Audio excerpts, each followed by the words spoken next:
Building keyword lists based on search intent is one of the most powerful ways to ensure your content is seen by the right people. In this quick 3-minute tutorial, I'm going to show you how to build a targeted keyword list using search intent. Stay tuned because I'm also sharing an exclusive free trial for a tool I recommend to help you do this even faster, only available to viewers of my channel. First, let's talk about what search intent actually is. Search intent is the reason behind a search query, whether someone is looking to buy something, learn about something, or find a specific website. Understanding search intent is key to building the right keyword list. You need to know if a person is searching with a transactional intent, they want to buy, informational intent, they want to learn, or navigational intent, they're looking for a specific site. Start by thinking about your target audience. What are they trying to accomplish? Do they need a solution, or are they just gathering information? Once you know that, you can start segmenting your keywords. For example, if someone searches for best coffee maker, they likely have transactional intent. They want to buy. If they search how to brew coffee, they have informational intent. They want to learn. This helps you determine the type of content to create. Now, let's build the keyword list. Begin by using a keyword research tool. Tools like Google Keyword Planner, Ahrefs, or SEMrush work well. But I'll be showing you my favorite tool in a minute, which I'll give you an exclusive free trial for. Start by entering a broad keyword related to your niche. Let's say you're in the coffee space, enter a term like coffee maker.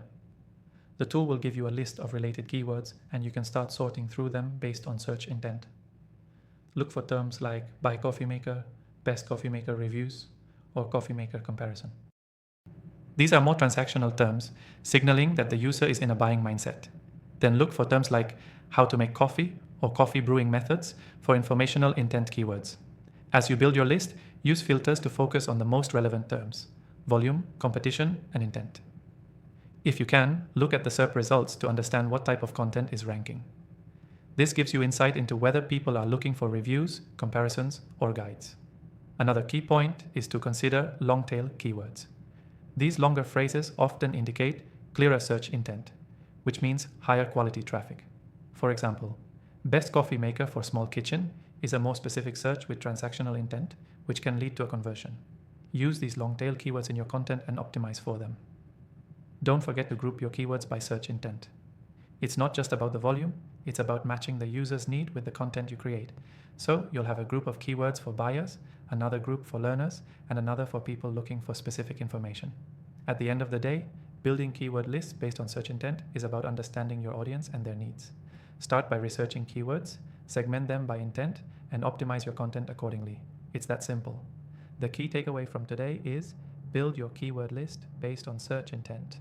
Understand whether your audience wants to buy, learn, or find something specific. This will help you create more effective, targeted content. To wrap up, don't forget that I've got an exclusive free trial link in the description for the tool I recommend. It's going to make building your keyword lists a whole lot easier. You'll also get even more in-depth insights that'll save you time and help you work smarter, not harder.